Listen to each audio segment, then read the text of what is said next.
Hi, everyone. Okay, well, I'm sitting with such a dear friend of mine And your neighbor. and my neighbor. Um, Lynn Stewart is here, and she is a very beautiful and credited actress, and she is going to help us. Do you want to name some of the things that you've done, or do you Uh, want me to name them? well, let's see. I'm Charlie's mom on It's Always Sunny in Philadelphia. Many years ago, I was Miss Yvonne on the Pee Wee Herman show. And I'm also I have a reoccurring part on Comedy Bang Bang. And you've been in Bridesmaids, and she's Oh, done a lot of stuff. right. So. And we did the Pee Wee Herman show on Broadway, which was really fun. I spent 3 months in New York during a blizzard, but it was so much fun. Amazing. So I'm very privileged to have her as a dear friend of mine. And one of the questions I get asked a lot is, okay, I'm funny and I'm in high school, and my parents say I can't do anything with being funny. It's just annoying to teachers. And we all love a good sense of humor, especially women love a good sense of humor. Yes, they do. Women love to laugh. They do. And guys that maybe aren't fabulous looking, if they can make you laugh, look out. It's true. All of a sudden they start looking much better. Yes, they do. Women too. Yes, women too. Okay.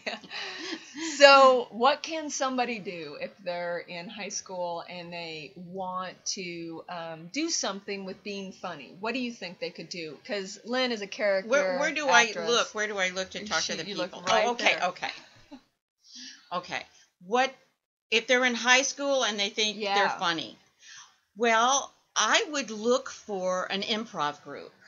I was very fortunate. I went to Beverly Hills High School, and there was an improv group at Roxbury Park, just 2 blocks away. And it was a wonderful place to just let off steam. And Richard Dreyfuss was in the class, and Rob Reiner. And so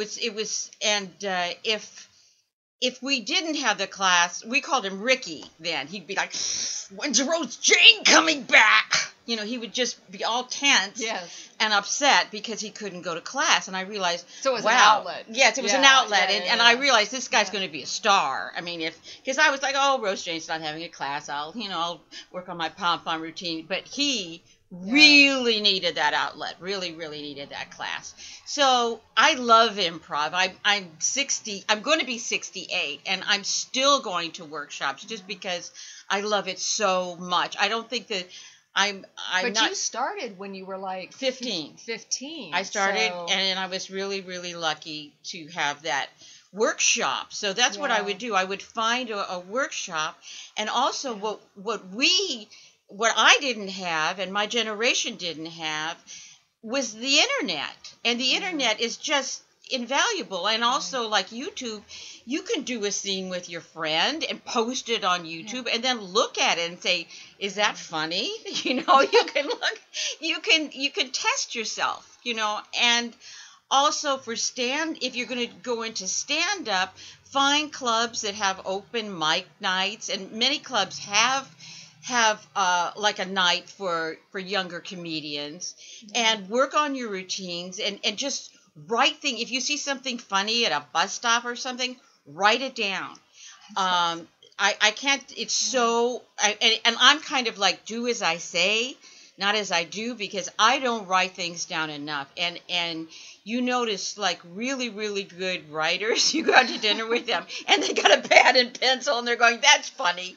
It may be a little bit annoying, but they're going to use that later on in a film or a series. So it's really important to remember what struck you funny, and then you can start working on your stand-up with the different pieces that you found in life that were funny.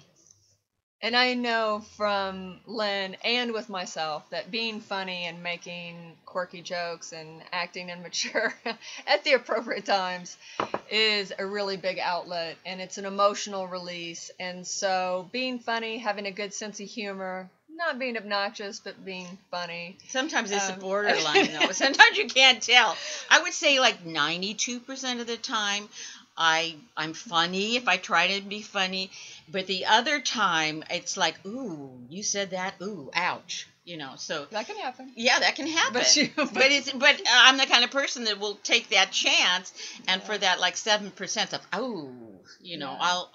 I will try and make people laugh, and it's such a gift, especially if somebody's depressed, and you can make them see the humor in that. Okay, sounds great. So now you got some good ideas if you're funny, and use them, write them down, and put them out there because you never know what the future holds. That's right. Thank you, Lynn. You're welcome, Pleasance.